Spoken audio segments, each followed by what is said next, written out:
এরপরে দেখেন হা, এটা আলিফ খালি ডানে যাওয়ার মজা তাবাই ছিল, কিন্তু আমরা মজা তাবাই পড়তে পারবো না কেন? ইজাফত হয়ে যাওয়ার কারণে। আল কাফিরুন আরেকটি শব্দের সাথে এটা প্রবেশ করেছে, একত্র হয়ে গেছে, এই জন্য এটাকে আলাদা করে পড়া যাচ্ছে না। তাহলে আবার আমরা এখন বানান করব কি? হা লাম জাবার হাল। এখানে আলিফটা বাদ পড়ে গেল, সাইলেন্ট হয়ে গেল বানানের স্বার্থে, এটার সাথে আর একটা সংমিশ্রণ হয়ে যাওয়ার স্বার্থে, সংমিশ্রণ হয়ে যাওয়ার স্বার্থে আর আমরা এই আলিফটাকে পড়তে পারলাম না। হালাম যাবার হাল। তাহলে এই পর্যন্ত আমরা যা আসলাম তা হলো কুল ইয়া আইয়ুহাল। এ পর্যন্ত বুঝলেন তো? এখন বাকিগুলো আমরা বানান করি। দেখেন কাপ খাড়া যাবার কা, ফাজের ফি, কাফি, রাওয়াও পেশ রু, নুন যাবার না, কাফিরুনা।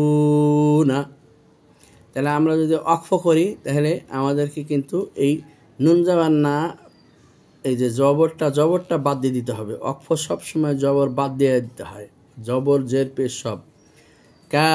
কাফিরুন, তখন কিন্তু এটা ওয়াও সাকিন ডাইনে পেশ মদা তাবাই হয় না। মদা তাবাইয়ের উপরে আরেকটা বিধান তখন প্রযোজ্য হয়ে যায়, সেই বিধানটা হলো মদ্দে আরজি লি সুকুন। মদ্দে আরজি সুকুন, আমরা যেটাকে বলতে বাংলায় মদ্দে আরজি সুকুন, আর আরবিতে বলি মদ্দে আরজি লি সুকুন।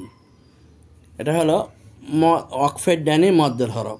তখন এই যে দেখেন আলিফ ও ইয়া তিনটা মদ্দের হরফ, আমরা ওয়াকফ করলাম তখন আর নুনে যাওয়ার পড়লাম না। যেমন আলহামদুলিল্লাহ রাব্বিল আলামিন আছে, আমি আপনারা সুন্দর করে পড়তে সময় আলহামদুলিল্লাহ রাব্বিল আলামিন করে থামেন, আলহামদুলিল্লাহ রাব্বিল আলামিন করে থামেন। তো এই বিষয়টা খেয়াল রাখতে হবে। যখন আমরা সুন্দর করে থামবো তখন আমরা দেখব থামার পূর্বে মদ্দের কোনো অক্ষর আছে কি না। সব মদ কিন্তু মদ্দে আরজি সুকুন হয় না, কারণ কোনো মদ থেমে গেছি কিন্তু তার পূর্বেরটা মদ্দের অক্ষর নয়।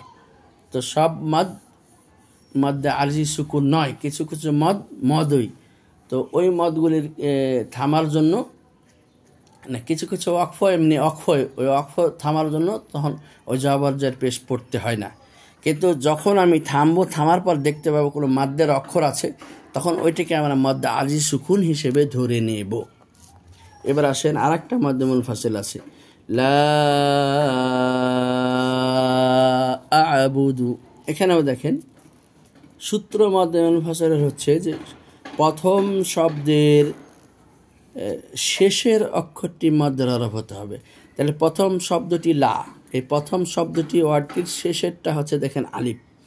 আর দ্বিতীয় শব্দের আবুদু, এটা দ্বিতীয় শব্দ, দ্বিতীয় শব্দের প্রথমটা আবার মদ্দের হরফ হতে হবে, এদের মদ্দের হরফ আলিফ। এমতো অবস্থায় তখন মাদ পড়াও জায়েজ, আবার কসর পড়াও জায়েজ। লাম আলিফ মাদ লা,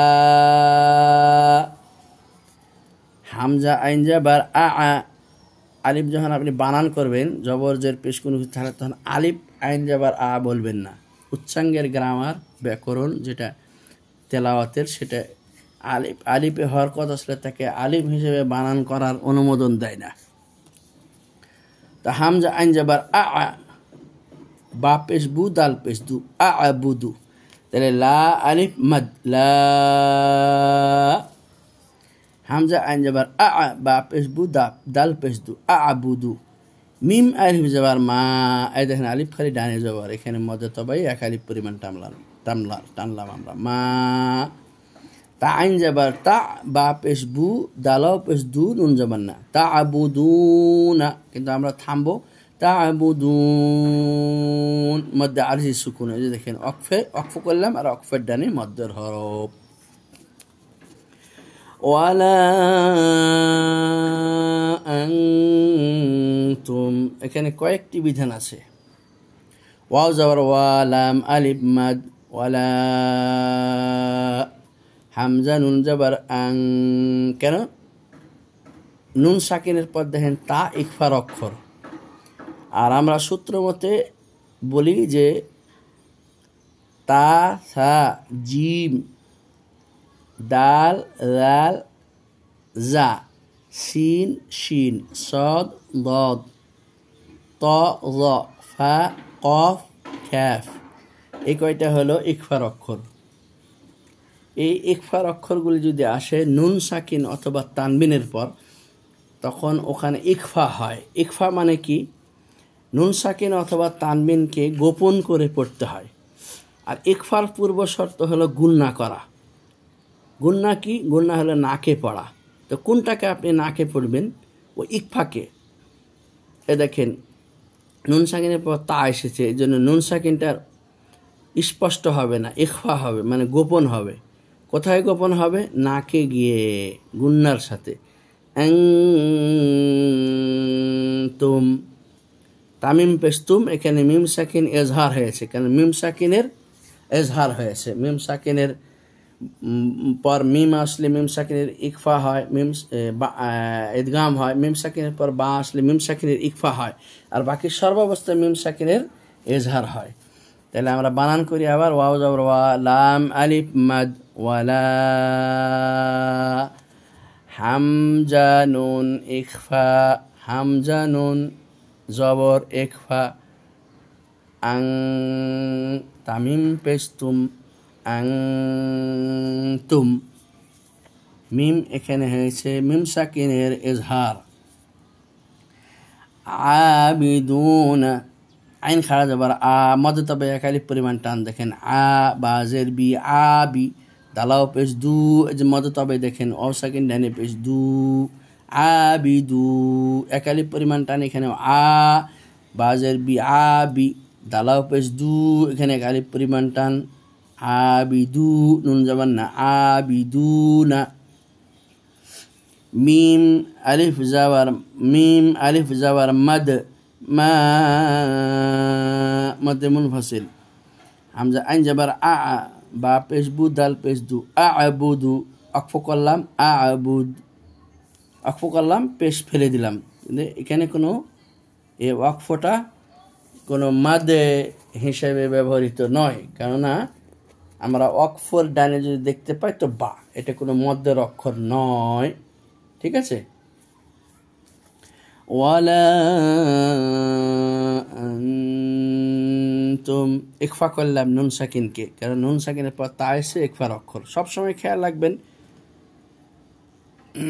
অক্ষরগুলি কিন্তু নুন সাকিন অথবা তানমিনের পরেই আসবে, আগে আসবে না।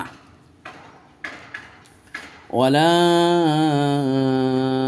আনতুম, এটাকে আমরা ইকফা করলাম কারণ নুন সাকিনের পর তা এসে ইকফার অক্ষর। আনতুম, মিম সাকিনের ইজহার। আইন আলিফ যাবার আইন, আইন আইন খাড়া যাবার আ, আ মদে তবাই, বিদুনা, দালাও পেশ দু, ওয়াও সাকিন ডানে পেশ আরেকটি মদে তবাই, আবিদুনা। মিম আলিফ মাদ যাবার মা, আইনা আইন হামজা আইন যাবার আ, বা পেশ বু, আবু, দাল পেশ দু, আবুদু, অক্ফ করলাম, মা আবুদ। ওয়ালা আনতুম আবিদুনা মা আবুদ। আবার আসেন, ওয়াও যাবার ওয়া, লাম আলিফ যাবার মাদ, ওয়ালা, হামজা যাবার আ, নুন আলিফ যাবার না, আনা। এই আনা মানে আমি, অতএব আনা মানে আমি কোরআনে যত থাকবে, যখন আপনি থামতে যাবেন তখন টানবেন। ওয়ালা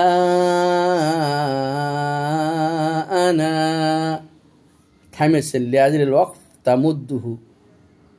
ঠিক আছে? ওয়াকফ করেছেন, থেমেছেন, কিন্তু লিআজরিল ওয়াসল লা তামুদ। এই আনা মানে আমি, এটা আরবি শব্দ। আনা মানে আমি। তো কোরআনে যত আমি আছি, আমি টানা হবে না, শুধু ওয়াকফের সময় টানা হবে, দম ছেড়ে দেওয়ার সময়। আবার ধরে আসলে পিছন থেকে আর টানা হবে না। দেখেন ওয়ালা আনা, এই মধ্যে তবে এটা টানা যাবে না। আনা, যেহেতু আনা মানে আমি, যত আছে। ওয়ালা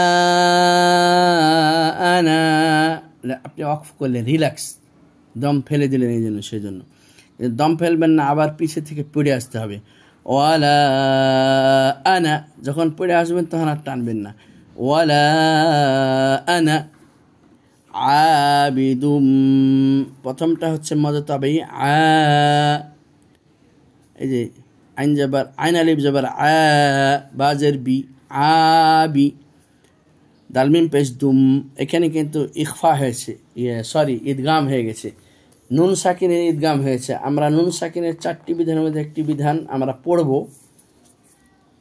অচিরে আমরা পড়ব, আমাদের বইই আছে, আপনি পেয়ে যাবেন। তার আগে আমার কাছ থেকে একটু বুঝে নেন, সাদা মাটা হয়, তখন ওইটা যখন আমি পড়াতে যাব তখন আরও সহজভাবে বুঝবেন। সেটা হলো নুন সাকিন অথবা তানমিনের পরে যদি ইয়া, র, মিম, লাম, ওয়াও, নুন এই 6টি অক্ষর আসে, তখন নুন সাকিন অথবা ওই তানমিনটা ওই অক্ষরের ভিতরে ঢুকে যায়। ইদগাম মানে ইদখাল, ইদগামুন বেমানা ইদখালুন, ঠিক আছে? ইদগাম শব্দের অর্থ ইদখাল। আমি তো আরবি বাচ্চাদেরকেও পড়াই, আরবদেরকেও পড়াই, এই জন্য আমার মুখে শুধু আরবি টাস টাস করে চলে আসে। আপনাদেরকে বোঝানোর জন্য আমাকে বাংলায় ভেঙে ভেঙে বলতে হচ্ছে খুব সতর্কভাবে। তো এই যে তানবিনটা মানে মিমে ঢুকাই দিলাম, কীভাবে ঢুকে দিলাম, ছিল তো আবেদুন, কিন্তু মিম এসে যাওয়ার কারণে আমরা এই এই এই যে তানবিনকে ঢুকিয়ে দিলাম মিমের মধ্যে। নুন সাকিন অথবা তানবিন যেহেতু আমরা বলেছিলাম সবসময় নুন সাকিনের পরে আসতে হবে না, তানবিনের পরেও আসলে হবে। তানবিন হলো 2 জবর 2 জের 2 পেশ, যে কোনো একটার পর যদি আসে কোনো অক্ষর, যেই প্রকারের অক্ষরগুলি আসবে ওই বিধানেই চলে যাবে। এটা যেহেতু এটা ইদগামের অক্ষর এসেছে মিম, নুন সাকিন অথবা তানবিনের পর মিম আসলে ইদগামের অক্ষর আসে, এই জন্য তখন ওই নুন সাকিন অথবা তানবিনকে ওই অক্ষরের মধ্যে ঢুকিয়ে দেওয়ার নাম হলো ইদগাম। আর ইদগাম করতে গেলে গুণনা করতে হবে, ইদগাম করতে গেলে গুণনা করতে হবে। আর এমনিতেও এখানে মিমে মুসাদ্দাদা, কোনো বিধান না থাকলেও এখানে গুণনা করতে হতো, কেননা মিমে তাসদিদ আছে। আমরা আগে বারংবার পড়ে এসেছি, নুনে তাসদিদ, মিমে তাসদিদ, মুসাদ্দাতাইন, নুনে মুসাদ্দাদা, মিমে মুসাদ্দাদা, মুসাদ্দাতাইন। আমরা বলছি নুনের উপরে তাসদিদ, মিমের উপরে তাসদিদ থাকলে ওয়াজিব গুণনা, গুণনা ওয়াজিব, গুণনা করতেই হবে। তাহলে এখানে আমরা দুটো গুণনা পেয়ে গেলাম। একটা গুণনা হচ্ছে যে নুন সাকিন তানবিনের গুণনা, এই যে তানবিনের পর মিম এসেছে, আর আরেকটি হলো ওয়াজিব গুণনা। তো এটাকে শর্ট করে দিয়ে একটি গুণনা হিসেবে আমরা পড়তে পারি, আবিদুম মা, আবার মধ্যে তবে এই যে মিম আলিফ জবর মা, আবিদুম মা আবাদতুম, এখানে দাল সাইলেন্ট হয়ে যাবে, কারণ দাল পড়ার পর 2টা তা আছে এখানে, এই জন্য তাসদিদ দিয়েছে। তো দালের সাথে 2টা তা পড়া কখনো সম্ভব নয়, এটা এক প্রকারের ইদগাম। আমরা সামনে গেলে এটার উদাহরণ দেখতে পাবো। এই জন্য আমরা পড়ব মা আবাদতুম, কি পড়ব, মা আবাদতুম, মা আবাদতুম, আমরা কি পড়ব, মা আবাদতুম, ঠিক আছে বন্ধুগণ? আবাদতুম না, মা আবাদতুম, মা আবাদতুম। এটাকে মুতাকারিবাইন বলা হয়, হ্যাঁ, নিকটবর্তী হওয়ার কারণে। 2টো তা দেখেন দালের কত নিকটে, দালের সাথে উচ্চারণ হবেই না, দাল করে আবার 2টো তা কোনোদিন উচ্চারণ হয় না, একটা তা উচ্চারণ হয়। 2টো তা আছে তো কী করবেন, এই জন্য তার আগেরটাকে তার মধ্যে ঢুকিয়ে দিবেন।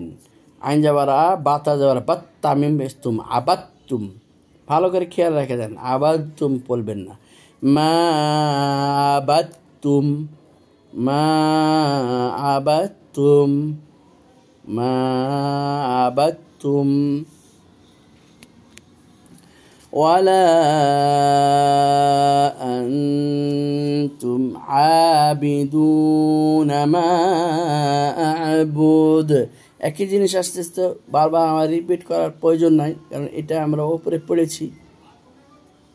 এই যে ওয়ালা আনতুম আবিদুনা মা আ'বুদ, এখানে আবাদতুম হিসেবে এসেছে, এটা আমরা পড়লাম, কিন্তু তারপরটা ওয়ালা আনতুম আবিদুনা মা আ'বুদ, এরপর আমরা পড়লাম লাকুম দীনুকুম ওয়ালিয়া দীন। তারপর এইটা কি একটু বানান করে দিই, লাম জাবাল্লাহ কাপিম পেশকুম লাকুম, এই মিম এটা ইজহার, মিম সাকিনের ইজহার, কারণ মিম সাকিনের পর বাও আসেনি, মিম সাকিনের পর মিমও আসেনি। দালিয়া জের দি মদে তাবাইয়া সেকেন্ড ডানে জের দি নুন পেশনু দি নু কাপিম পেশকুম দি নু কুম ওয়া জবর ওয়া লাম জেলিয়া জবরিয়া ওয়ালিয়া দালিয়া জের দি নুন জেনি দিনি লাকুম দিনুকুম ওয়ালিয়া দিন